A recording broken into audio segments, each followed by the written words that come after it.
Why do you need dad-approved marketing? Stay tuned and find out. Welcome. Okay, here's the question. Serious? How are we dark horses? You know, the ones everyone is betting against, the ones they don't expect to win, place, or even show on the track, and they'll even laugh on us when we talk about trying. How do we show the world our greatness and triumph? Come on. Well, that's the question, and this podcast will give you the answers. Let's go. This is The Dark Horse Entrepreneur. My name is Tracy Brinkman. And push it out. What is up? What is up? What is up, my dark horse friends and family? Welcome back to your weekly dose of Get Different Learning. I'm your dark horse host, Tracy Brinkman. And you? Well, that, my friend, is infinitely more important. You are a driven entrepreneur or business owner, or perhaps you're one in the making. Either way, you're here because you're ready to start, restart, kickstart, and just start leveling up with some great marketing, personal, or business tips and results in order to build that beautiful business of yours into the empire it absolutely deserves to be. That's why I'm bringing you a very entertaining and awesome episode today. Today, Mike Michalowic shares why we need to boil it down to the core, why we need dad-approved marketing, how you should align with your audience, and what random acts of kindness can do for us in our marketing. The who, what, when, where, and why. All right. Plus, I'm going to let you in a little sneak peek of our next guest, next interview episode's guest, who was all about getting their picture on the cover of the Rolling Stone. As per usual, the Dark Horse Corrals are chock full of personal, business, and marketing GOLD spilling from every corner of the Dark Horse Entrepreneur HQ. So let's get to the starting gates and go. Alrighty, my dark horse friends and family. Today's guest is Mike Motorbike. Yeah, it's going to make more sense here shortly. Mike Michalowic. Now, Mike is the creator of Profit First, which is used by hundreds of thousands of companies across the globe to drive profit. He's the creator of Clockwork, a powerful method to make any business run on automatic. Then in his next book, these are all books, by the way, in case I didn't mention it, in Fix This Next, Mike details the strategy businesses can use to determine what to do in what order to ensure healthy, fast, permanent growth, and also to avoid those debilitating distraction. In his new book, we're going to chat about a bit this time, Get Different, and I've been reading this book and it is fire. Mike offers a proven, no bullshit method to position your business, service, or brand to get noticed, attract the best prospects, and convert those opportunities into sales. Man, that's what we're looking for, isn't it? All right, Mike, welcome to the Dark Horse Entrepreneur, brother, man. I'm glad to have you here.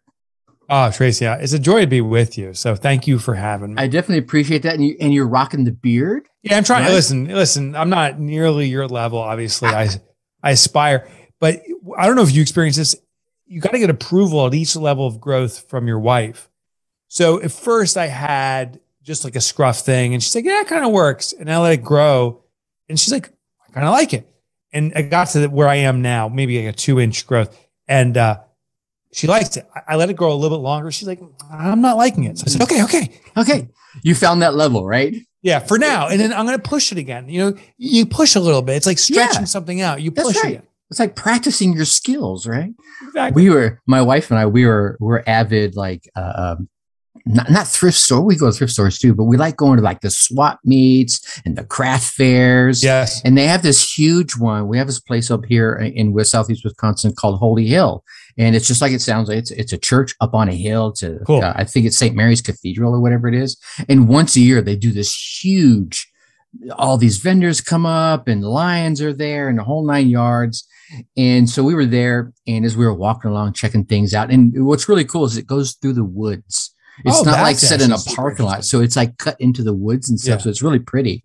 And there's this big dude, he easy 6'4", 6'5". Yeah. Right. Clearly a motorcycle enthusiast. And he had this beard, very long, but very trimmed and you could tell he took care of it. He just didn't let it rock. Right. Yeah. And she goes, you're almost there. I was like, oh, because I was admiring his beard. I mean, I was like, yeah, dude's beard is bad. That's a badass beard. So I have a beard story, which is it ends in the opposite. So I went down to Savannah, Georgia. I went to a Savannah Bananas baseball game, which is this minor league baseball team, but they have a fanatical fan base because how much fun they have. Mm-hmm. And they have these extreme fans. One fan took his beard and shaped it into a banana. He said it takes over 2 hours of doing it. Like it hooks up on the side, even spray paints it a little bit. And I'm like, that is a beard. And my wife is, she goes, if you ever effing dare do that, I will kill you. I'm like, oh, no. I'm just, I would never do that. He scratched it off his to-do list, right? Yeah, no banana beards. No, that's awesome. Right on. Okay, well, I want to, like I mentioned earlier, I want to shut my babbling mouth, and I want you to tell your story. The good, the bad, the ugly, that brought you to where you are today, and why you love doing what you do so much. Yeah. So maybe I'll give you the quick version. Okay. I'll start with the today. So today I'm a business author. I've been for 15 years full time. You can see I have them strategically positioned behind me there, but well placed. You're right. Well placed, over the shoulder. So Profit First is my most popular book, but I've written 7 books combined. I have a new book coming out on marketing. And what I try to do is take the essence, I investigate a topic and try to actually boil it down to the essence. Mm-hmm. What makes marketing work and why does most marketing fail, and how to make it work. What makes business profitable, why most businesses aren't profitable, and how to make them permanently profitable, investigating that. I've been an entrepreneur my entire life. So every book I'm writing, admittedly, it's something I don't understand when I start the journey. It's something I still am an entrepreneur. I own a few businesses, and it's things I want to deploy in my own businesses. So my marketing book, it's called Get Different. My marketing book, I've been researching now for about a little less than 10 years, about 7 years, what makes marketing work or not. And we've been testing in our own business. Same thing with Profit First and so forth. And then kind of rewinding my history. So out of college, I thought I'd have a job, just like my father did, get one job. He worked at an oil refinery, in that capacity, manufacturing stuff. Work for an oil refinery or whatever for the rest of your life, be an engineer. But for me, I couldn't get a job out of college. So the job I did get was for a little computer store. It wasn't like a career job. And one night went out for drinks with a guy there, got a little boozed up, admittedly, and thought I was doing all the hard work. Like I sell computers and sell printers. The guy in the back counts money. The owner smokes cigars. That should be me because I'm doing all the work.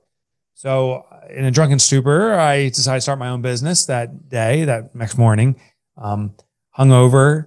I tried to get my job back, and the guy's like, no, kid, good luck. And he didn't mean good luck. And then I found out that a business owner does not sit in the back counting money, smoking cigars. It's more like chewing your fingernails off, panicking how to get money. Right. And so I thrust into entrepreneurship, and I struggled. I've lost money. I've made money. I've had the peaks and valleys. And through that journey, finally came upon a mission to help entrepreneurs in the struggle. I call it eradicating entrepreneurial poverty. Mm-hmm. It's perception where you start a business and you're rich, but the reality of struggle, no time, no money. And I commit to closing that gap for everyone that I can serve through my books. Nice. I like that. And I have to sing the praises of this really cool bookshelf that you have placing your books on. It's a tree. Yeah. That's really cool. I've never seen that before. Yeah. And, I love that you said that. And I'm not surprised you noticed it. So this tree came out of the research for my newest book. So in Get Different, what I realized is most business owners, most entrepreneurs don't market effectively. What most of us do actually is the best practices. We hear, oh, you have a pretty nice website. I'm going to copy your pretty nice website and make it pretty nicer. And we're actually replicating each other. But what I found in my research is the consumer mind, our minds, are habituated, meaning we're used to a way something presents and then we ignore it. So if you ever got an email that started off with hey friend, and then right? The first time I got that, I was intrigued. It's like, oh, I have a friend call me friend. Like, who is this friend? And I was like, oh, it's a marketing message. The second hey friend, I already had become habituated. I was like, I got these before. It's probably not worth reading. I looked at it a little bit. By the third one, I've never looked at it again. When we see something we've experienced in the past and it was of no value to us, our mind becomes habituated and ignores it. In fact, my understanding is about 99.999, it goes on almost infinity, of percent of things that are stimuli actually get ignored. Well, what I noticed when it came to authors, as an author, I look at other authors, I noticed they all have bookshelves behind them, prominently displaying their books. I'm like, well, you got to display your books. That's how you market it. But everyone has a bookshelf, which is ignorable. What can I do that makes it not ignorable? What makes it noticeable? Mm-hmm. And you go to the root of different. So I found this through Etsy, a tree, and kind of play on a tree of knowledge or something like that. Right. But what happens is people notice it and they say something instantly. Like, oh my gosh, I saw a tree. Or if I'm doing a virtual presentation from this room, I can see the chat going on and people, they'll say, oh, interesting conversation or presentation from this guy. Did you see that tree behind him? Oh, look at those books. Oh, I have Profit First. I'm going to, I never heard of that. Someone says, and there's a conversation around it. So yeah, that's the essence of marketing. Be different. That's brilliant right there. And I do want to spin off just for a moment on that I call it the white noise, right? It becomes habituated. Yes. It becomes that white noise. It just kind of in the background.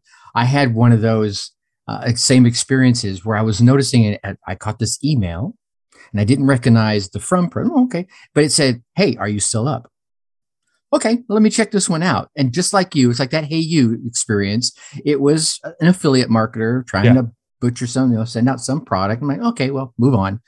And then I started to notice a trend of Hey Yous. Yeah, hey behind you. That. It was like Hey You. And then it was your Hey You. I started noticing the, are you still up? I still got one, like 2 or 3 more today. I'm like, okay, someone out there gave some class saying, here's a great headline. And now everyone's using it. Yeah. Yeah. So here's what's interesting. When it comes to effective marketing, there's actually 3 elements that come into play, and that only touched on one. And that's the reason why it's likely going to burn out or fail very quickly. It's an acronym. It's DAD. And the first D stands for differentiate. When we do something different, there's a part of our brain called the reticular formation. Its job is to basically open up inputs to our prefrontal cortex based upon 3 stimuli. Something that's an opportunity. Like if we were meeting Tracy and I plopped down $100 or $1 million and said, hey, I'd love to talk for another hour. Do you mind if we do that? Chances are I at least have your attention because it's an opportunity. So opportunities get forwarded through. But in a marketing sense, that's very risky. That's a major investment for me. And you may say, thanks for the money. I'm out of here and I'm out. The second approach is threats. Threats actually get put through first. That's the number 1 priority. So if I pulled out a gun and popped that down and say, Tracy, we got to have another hour conversation, I guarantee I have your attention. Problem is you're going to punch me and break my nose. You're going to do everything to choke me out. Like it's done for me because you're going to go into the survival mode, fight or flight. So threats cause combat or combat scenarios, and you're going to lose as a marketer. So scenario 2 doesn't work. The only other way through the reticular formation to the prefrontal cortex is by doing different. When something unexpected presents itself, the reticular formation opens up because our mind then needs to consciously evaluate, is this an opportunity or is this a threat? Mm-hmm. So, if we were outside at that bazaar we were talking about earlier and, out in the wooded part and all of a sudden seeing squiggles in the grass, both of us will take a jump back without even consciously thinking about it because our reticular formation just opened up and said, there's something going on here that I don't know what it is. We go into a flight response first because priorities are threats. It could be a snake squiggling by, jump back, or maybe someone has turned on the hose and the going back and forth. Right. We will jump back and then we'll pay total attention to it. Then you'll have that cognitive processing saying, it's just a hose. So what we need to do with those emails or in any marketing is first be different. So are you up? If you don't get those emails, you're like, whoa, am I up? Who is this? What is this? It's invoking curiosity. Right. There's then cognitive consideration. Where they lost out is the next 2 parts. There's attract and differentiate. So attract and direct. So stage 1, differentiate to get noticed, but it must be attractive, meaning it must be compelling. Meaning you have to be feeling that you're being served in some capacity by consuming this. So that could be entertaining. It could be, are you up? And it could be someone saying, I'm wide awake, can't sleep. I don't think I've slept for 3 days. Crazy story if you're interested. And you may get engaged in that story. Mm-hmm. Commercials do this. If you watch the Super Bowl, they try to do storytelling, usually humor-based storytelling to keep us engaged and keep on watching the story. Right. But marketing can also be pain-oriented, saying, are you up?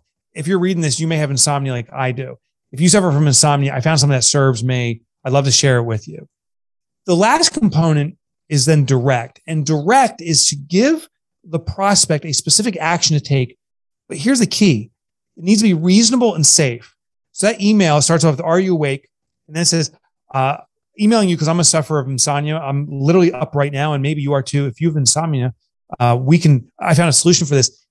But the direct shouldn't be buy our pills for $100. Right. It's too big of an ask. It's not a safe transaction. So I need to take these incremental steps to getting to final transaction. So I could say, if you like, I can send you a free report of 10 ways to reduce insomnia. One of them is by using our pills, but there's also 9 other natural ways or something that you can tackle this. With your permission, I'd love to send this report to you and then give you more information if you so desire. Mm-hmm. And that is a way that something like that could be effective. Differentiate, attract, and then direct. I like it. Dad. The dad framework. I'm a dad. I'm a dad. Yeah. And you can use that. Exactly. You can look at any marketing and say, hey, does dad approve? Which for dads, you get it. And for some kids, it's kind of creepy. But anything you look at, and you'll see a lot of marketing, like Super Bowl ads, is not dad approved. They differentiate because they're funny, cool, unique. They're attractive because they tell funny stories or interesting stories, but they don't direct. The commercial ends with nothing. It's like, could you imagine if Budweiser at the end said, click this link or scan this code on your screen right now, or go to this website and give us your email address, and we'll give you a 6-pack for free or half off. So you can sample the new Budweiser flavors. Now they give us a specific action. Budweiser could get hundreds of thousands of emails in one commercial. Yeah. What they do? Nothing. And I think that's a big lost opportunity that we should not replicate as small business. Crickets. And I think that's old school marketing being replicated. Like you were mentioning earlier, it's just commercials have been so long doing the same thing. I want to spin off real quick because you mentioned in the direct piece, hey, one of the things you could do is, hey, I got this great report. Here's 10 ways to X, whatever X is. And in your example was the insomnia. Do you think reports are still seeing the same kind of activity that they used to? I created my first report, just in full knowledge, you see the gray in the beard, in 1995, right?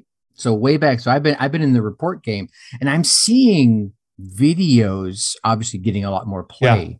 You think that's getting a lot more action than a better click-through rate, so to speak, than it's a great question, and the only way to answer that is with statistical information. So I think there's a general response saying reports are less effective, videos are more, but I think that's a generalist response. I think what we need to do is look at the community we're targeting. Say you only target someone that is a geriatric who's 90 or older. A printed report may be wildly effective. It harkens to how they experienced consumer information before. Maybe an elder care report or future planning or whatever it is, generational planning, estate planning. A report may be the way to go. Mm-hmm. But now, if I'm selling to a 20-year-old, a report, they're so habituated to, they've seen all the reports. It harkens back to writing school reports.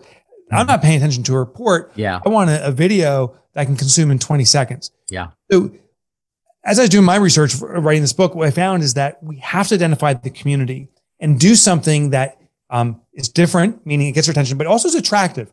A report speaks to a certain community when it doesn't another community. So we have to consider, is it different enough to get noticed, but is also compelling? I'll give you another example. We can do things that are different, but repelling. So say there's like an attorney looking to win a major case or putting down the closing arguments. It's the defense attorney. And he walks in front of the jury in a clown costume, and he's got those big floppy shoes and the squirting rose. Like, he will get attention from the jury. They're going to pay attention, but they're going to be like, "Who's this clown?" Like, literally, yeah, it is not attractive. Right. So you have to do the right balance, and that's why you'll notice. I used to work in that space to some degree. I'm not an attorney, but used to work in that space on the computer side, and saw that defense attorneys often wear outfits that seem a little bit more outrageous. They wear brightly patterned, bold colors. Maybe they'll wear, instead of a belt, they'll have suspenders that are really prominent, ornamentation. That's actually a technique. It garners attention, but done professionally, it retains attention longer because it's different than the frumpy government employee with the oversized suit. So it garners attention, but they have to walk the fringe without being so outrageous that it's repelling.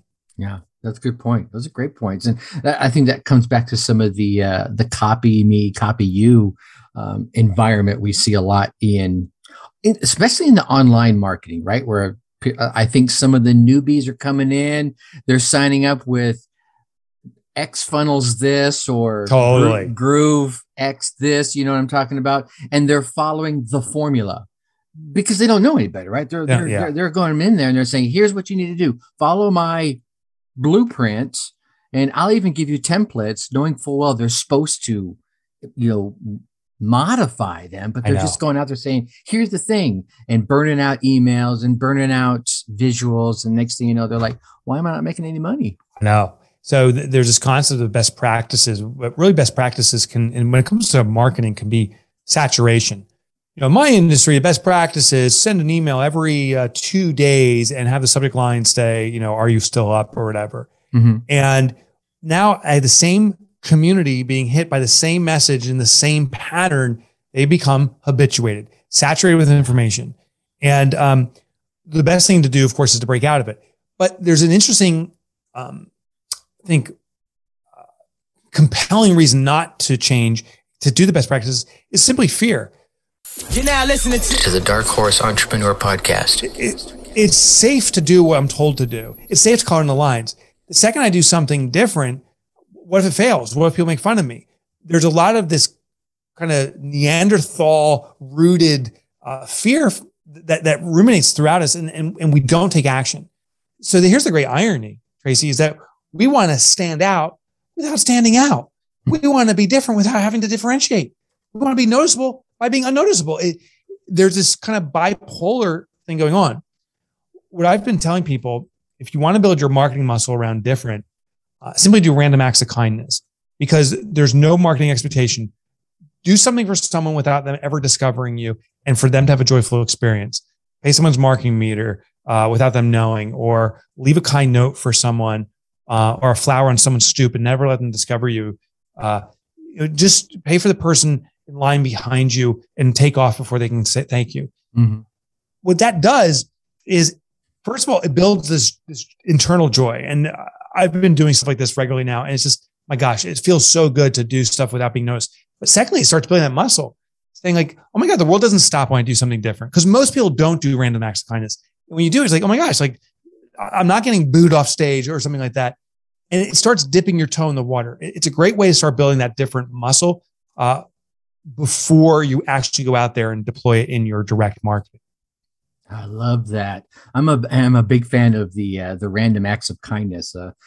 Post COVID, I was probably the guy that may have paid for your coffee at the drive-through, right? So, all of a sudden you get up there and you're like, oh, it's already paid for. You're like, well, I'm already gone, right? I'm 3 blocks away, and it just leaves that joy inside you. And actually, I took it one step further when I was between roles and looking for a new role in my corporate career. I would go out to whatever the regional coffee shop was and get like $5 cards. And whoever interviewed me, they received a card from me saying, thank you. You always send that follow-up note. Hey, thank you for your time. I'm interested in the role. I just send the follow-up notes. Hey, thank you for your time. I know it's got to be crazy. I've been on the other side of the desk. Here, have a coffee on me. Prep yourself for the next batch of interviews. And you hear the greatest things, whether you get the job or not. You just feel good about, I'm giving back. They gave me some time. It's good to go. Now, yeah, I agree 100%. And that, I would say then, the highest level of kindness that any business owner can do, yourself, myself, is if we believe that what we offer is superior to the alternatives in all capacities or some capacity. So if I respond faster and that's better for my customers, if I do better quality work, if I care more, many small business owners, I would say, run circles around the large competitors simply because we care more. We're directly involved. The customer means more to us, and therefore we give them more. If you qualify for any of those better elements, then we have a responsibility to market, because that's the ultimate form of kindness. Could you imagine we don't market ourselves and the customer hires that big competitor that is of disservice to them? That's the customer's problem, but it's our fault. We didn't get noticed. If we get noticed and the customer buys from us, thank God we marketed, because now they're receiving the highest level of service. Right. And that's where this random act of kindness muscle starts translating into, oh my gosh, marketing actually is, I think, the greatest form of kindness, because you're making something important discoverable. Now, I'm not saying market aggressively to harm or manipulate people. Right. That I think is bad. Like, I'm not saying take someone from point A to buy from you to point C, which is of no value to them, and you're taking money out of their pocket. No. I'm saying take someone from point A to point B, which serves them, is of the greatest value to them. They just don't know the pathway to get there or even fearful. Carry them in that path. And that's what your marketing should do. Absolutely. I send probably a modified version of that message. I'm all about it. To me, I think it's your moral imperative to tell people about your product, your service, whatever it is. Hallelujah, baby. Hallelujah. It's a moral imperative because there's somebody out there that needs what Mr. Mike has, right? Yeah. And if you don't tell them about it, well, then they go and get, like you said, an inferior. And who's to say maybe it's not inferior. It's just not exactly what they need. And man, you have exactly what they need. So you have to get out there and tell it, shout it from the rooftops. Yeah, to give them the choice, to at least give them the choice, the awareness, so that they can make an educated decision. I have a friend who said, I'm very proud that we don't market at all. Very proud that the only business we get is through client referral. And I said, oh, that's a shame. I thought you liked people. And he's like, whoa, I love people. I said, if you love people, you would express that you're available to serve them. For you to wait for your customers to market for you is a sin. Now, listen, if your customers market for you, meaning they get word of mouth, they brag about your services, that is an acknowledgement that should be appreciated tremendously. But that is the icing on the cake. That means your client's doing marketing for you. And the day they decide to stop, you're not getting any more business. So appreciate that and facilitate that, but don't make that your source of marketing solely. You have to get out there and deliberately. If you really care for people, you're going to care that they notice you so they can make an educated decision. Absolutely, 100%. This is fire. I love this stuff. My first real corporate career was inside of Coca-Cola. I worked there 12 years and I was working in Coca-Cola marketing for North America. And they are a marketing engine, but it's very ka-chunk, ka-chunk, ka-chunk, ka-chunk. Yeah. And it was funny. They actually wanted to step out of the norm because they have a very structured way, 100-year-old company, right? People expect, they have this vision. It's really hard to break out of that. So when they wanted to break out with new marketing, they actually bought Barq's Root Beer way back when. It would have been back in the early 90s.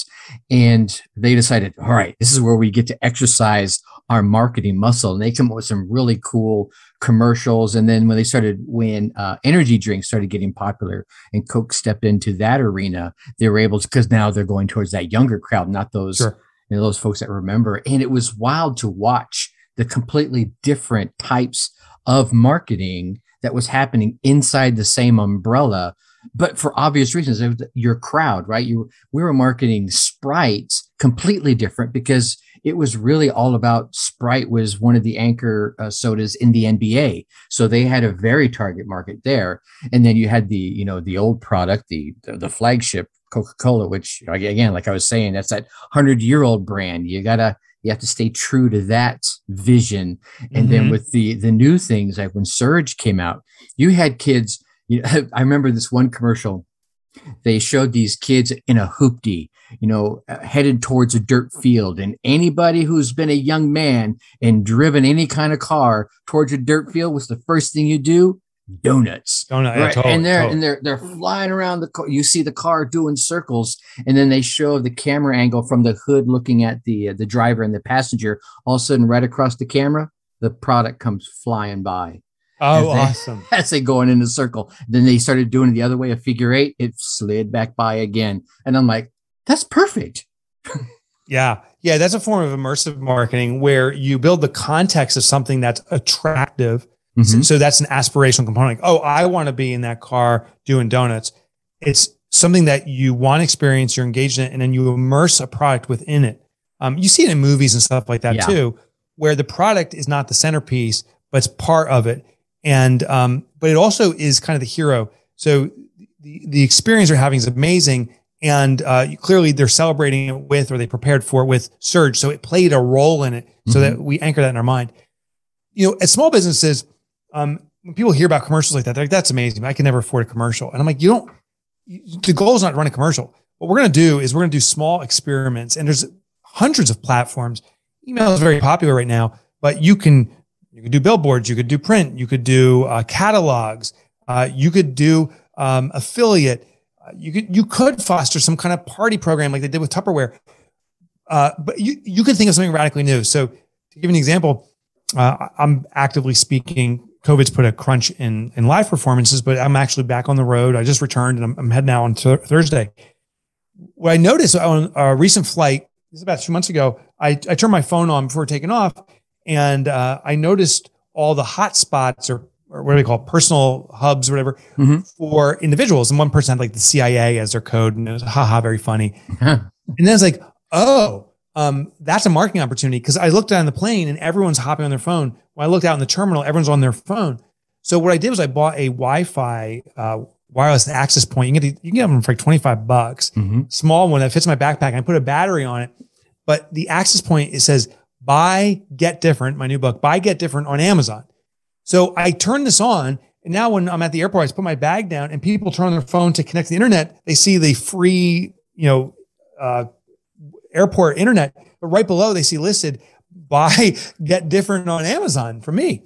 When I go do a keynote now, I'll go to the AV desk and say, hey, can I leave my bag here for the day? And they're like, yeah, no problem.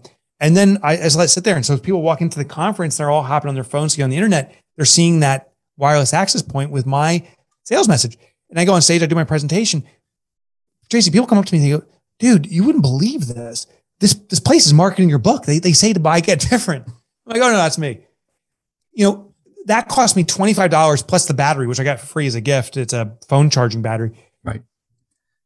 We can do effective marketing at such low cost points and no cost points if we're willing to consider what can I do that my industry doesn't typically do. Right. It's available. There's so many ways to market yourself. It's not just commercials. Oh, that's brilliant. And some folks are going to copy that. That's a brilliant idea. And I think I hope some people copy that. I've been sharing that, Tracy. I've yet to have, not only sharing it for a few months, because I've only been doing it a few months. I'm surprised how many people have not copied it. Because I've talked to other authors. I'm like, listen, there's something I'm doing. People are noticing this. And they're like, oh, that sounds amazing. They don't do it. It's amazing to me how fear still sits there. It's like, well, what if the event host complains, or what if there's a problem? Just turn it off. But that fear then is backfilled with logic. It's better just, I don't buy it, or it's going to be kind of expensive. I don't know how to do it. And then they don't do it. Yeah. So I've been putting it out there, and no, people will copy it. But when you come up with something new, I've been consistently surprised how long it takes for someone to get a free bookshelf or to do wireless marketing. The early adopters seem to take a long time, and that's a huge advantage to me. I keep putting it out there. In the day that everyone else is doing it, it's become saturated. People habituate. It's no longer effective. So I have new experiments running constantly so that I can do the next thing once this old thing is burned out. That's brilliant. I love it. Mike's in here dropping bombs on us today. I'm totally digging this. It's funny is as you were talking about your tree behind you, and eventually people will pick it up and it'll become white noise again. Yeah. If I think back to my early rock and roll days, I'm a big rock and roll fan. My wife and daughter and we spend our summers, spring and summers, well, pre-COVID, obviously, attending concerts, as we did. That's how we traveled, right? And, obviously nowadays it's secondhand nature for the band to be up on the stage and their name be in big lights or some big tarp behind them. Yep. Now, when I was before a teenager, that wasn't the norm, right? At most, maybe they had it on the drum head. Right. That's right. Or it was right. on, or it was on clear. some I remember card, CCR. It was on some, just on the drum. It's like, right. Or some card standing off on an easel on the side. Yeah. And one of the bands is attributed for being the first ones to do this in big lights on stage, flashing, is Kiss, right? Who's master marketers. Whatever you think about them as a band, their marketing. I mean, these guys are geniuses. 40 years into it, 50 years into it almost, and they're doing their final tour, and they're everywhere. You see their marketing materials everywhere. It's thinking outside the box and just being brave enough to do it. Be yourself.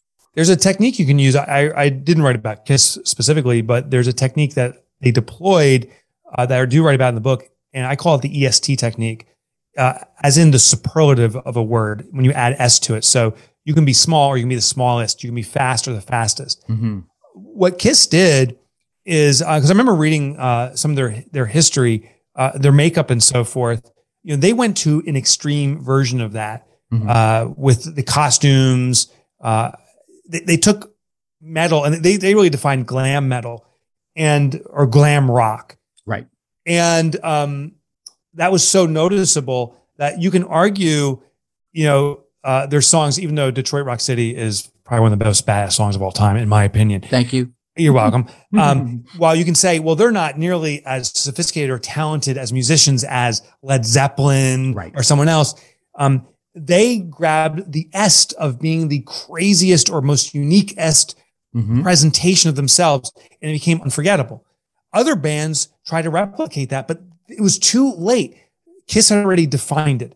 And so we all have this opportunity is look at our industry and say, how can we be an est? So, and I'd argue, exploit who you naturally are. So if you're a accountant, you know, that's a pretty generic industry. There's a perception of, you know, a stodgy guy with a visor taking notes and the glasses on the tip of their nose. Why not be the funniest accountant or the coolest accountant who only wears shades? You know, why not redefine it? And I'm not just picking on accountants. I'm just trying to think of industries that are kind of boring. And I was in one, the computer industry. You know, computer guys are boring. And that's how I started my career. I did okay. And then I got my ass kicked to Sunday by a company that had the guts to market differently. And it was Geek Squad. All they did was they took the KISS move and they said, instead of being rock stars, we're going to be geeks. Tape the glasses, pull up the pants to their flood pants. Yep. Narrow, tie. And now I got a geek. And they arguably were not better technically than I was. Probably I had superior certifications and capabilities, but they were noticeable. And people flocked to them. Ultimately, they sold to Best Buy. It's $1 billion valuation plus. My company didn't achieve that. We'll just well, damn. Yeah, well done. Oh man. All right. So I want to make sure I want to give you some, man, we're just rolling here. I'm enjoying this conversation so much, but I want to give you a chance to plug your goods. I know you got the newest book and you talked about Profit First. If folks want to check out more of Mike Michalowic, right. Well, that's a doozy of a last name. Yeah, right. And we were talking off air, like, all of us can exploit that. Whenever you have a weakness, I call it the disadvantage advantage. What is a weakness? How do you leverage that? So on my website, if you go to my website, mikemichalowicz.com, you'll see there's this, how to pronounce my name, but I make fun of my own name, making that disadvantage a fun experience, therefore an advantage. But here's the deal. No one can spell Mike Michalowicz. So I'm going to give you 2 ways to get information. One is go to mikemotorbike.com. Nickname from high school. The irony, Tracy, is never owned a Harley, never ridden a bike. I have no interest in riding bikes, but because Mike and bike rhymed, I was Mike Motorbike for a short period of time. So I bought the domain, mikemotorbike.com. And you'll see a fun surprise if you go there. All my books are there. Around marketing, though, I'll give you one other site to go to. It's called gogetdifferent.com. So I've been studying now for 7 years, marketing and put it in this book. The book's not released as of this recording, but it's going to be released September 21st of 2021. Go Get Different has tons of free resources available. So even if you don't get the book, I have now about, I think, 75 different ways to market yourself instantly that no one else is typically doing. It's radically different ideas. They're so simple to do and they cost nothing. So that resource and others are available at gogetdifferent.com. Nice.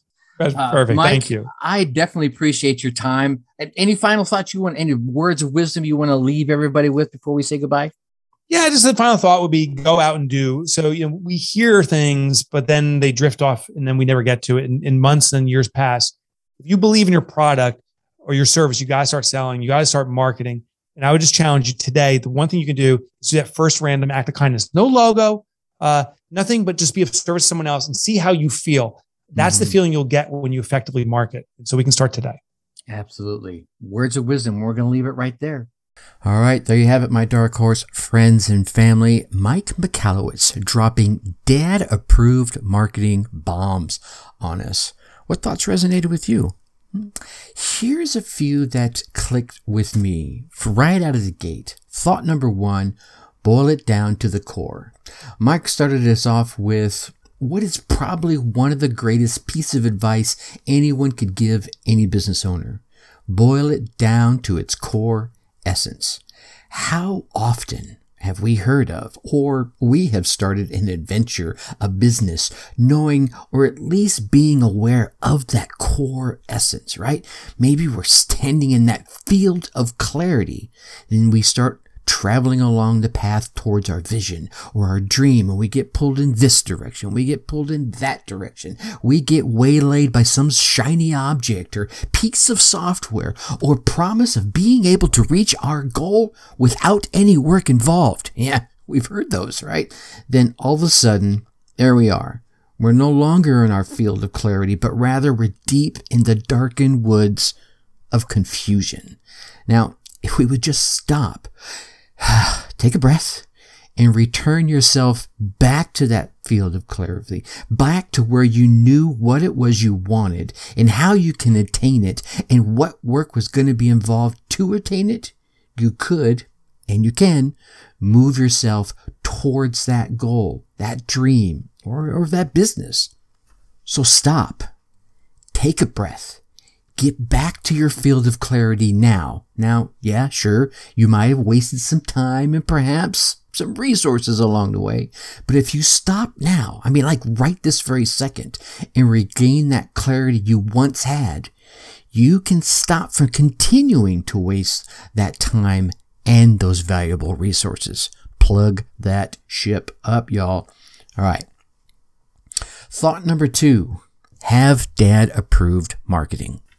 Mike took us through his DAD acronym for marketing, that first D being for us to be different, to differentiate, right? Now here's where I'm going to remind you to be you. That's what I'm all about. There's not another person out there that is like you. That way it's far easier for you to be different because you are different. By being different, you're going to be able to get through that resistance that other people might have, at least long enough to determine whether or not they want to continue to listen to you, right? So be you. And in being you, be different and make good use of that valuable listening time that affords you that amazing opportunity to be in front or be in the ears of your potential audience and prospect. Okay. So now that you're different, now you have to be compelling, or the A. You have to attract them. Now, usually you attract them by providing some value in exchange for the time that they're going to invest in consuming your content, whether that content is an email, a social post, a webinar, a product, or whatever. And then finally, that last D, give them some direction. Now, mind you, that direction has to be in line with where they are at in their journey with you. Because you don't want to jump from a cold traffic, that cold, I don't know you traffic to, hey, spend $19.97. And I mean $1,997 now, right? That wouldn't be a reasonable request. Or as Mike said, it wouldn't be safe. So what you want to do is you want to give them that safe and reasonable direction to take once you have been different and you have attracted them to consume your content and give them that value. Now direct them to what is logically next. Now, thought number 3, align with your audience. And perhaps this thought should be more align your content with your audience. Mike was responding to my question, my query about the viability of reports today versus videos. And his response was very insightful and wise. The man has wisdom. Thank you, Yoda. Basically, it depends on who you're trying to serve, right? Because if you're trying to serve an audience that is more willing to take the time to read through a report, i.e. an older crowd like myself who grew up reading more than consuming videos, then perhaps your report would be better suited. However, if you're dealing with a younger or more technically aligned crowd, perhaps a video is best suited given that they grew up with social media and that quicker consumption of content via video. In the end, the only way you're going to find out is to try and test both. Now, here's the thing. Even if you think your current version is working well, I would still urge you to test the other version. Because here's the thing, if it works, then bam, you have a whole new higher baseline for success and an increased stream of prospects into your pipeline. And if it doesn't work, well, at least now you know for sure and you can stop wondering. Thought number 4, random acts of kindness. Mike reminded us that we can build our be different muscle by doing random acts of kindness. You know, those simple things in life like paying for a coffee order of the person in line behind you at the coffee house drive-thru, holding open a door for a stranger, sending a thank you card or note to a fellow employee without signing your name, just to let them know what a great job they did or are doing. While all of these seem like everyday things, nowadays they really aren't. So you're practicing being different by being kind. Plus, not only are you building your be different muscle, you're also building up your karma account into a highly positive position. And we all know what comes around goes around, right? So if you create the habit of such acts of kindness, I find that these will be returned to you by karma in tenfold. That's pretty cool. All right, so what inspiring ideas, tips, or thoughts resonated with you? Whatever they are, take some time as soon as you can. Right now would be a good time, right? Yeah, right? But as soon as you're able to, and write them down so you don't forget them, right? And then go out there, run your race, get your results, and let me hear about them. That's right. Email me at tracy@darkhorseschooling.com. Share the tips or ideas that you came away with, how you put them into action, and what results you gained from them. Heck, you never know. Might just bring you on the show so you could share your business and your successes. Heck, even share how you got over your stumbling blocks. All right. Now, in our next interview episode, our guest is going to be Jay David. I believe it's actually John J. David. Jay was the drummer from Dr. Hook and the Medicine Show. My tongue tripped over my eye teeth. I couldn't see what I was saying. And Jay has some valuable lessons that we can all learn from his time in the music industry. Now, I know you want to keep getting these valuable tips and awesome stories from the guests I'm lucky enough to bring on here. So please go on down there, hit that subscribe button. While you're there, leave us a 5-star rating and some kind words in the reviews. Heck, ask a question. I read every single one of those reviews. And of course, do not keep all this entrepreneurial GOLD all to yourself. Share this podcast with other entrepreneurs and business owners that you know will get value from it. So with that, I'm going to leave you as I always do. Think successfully and take action. Thank you for listening to the Dark Horse Entrepreneur Podcast. Thanks for tuning in. Check us out at www.darkhorseschooling.com. All right. My name is Tracy Brinkman.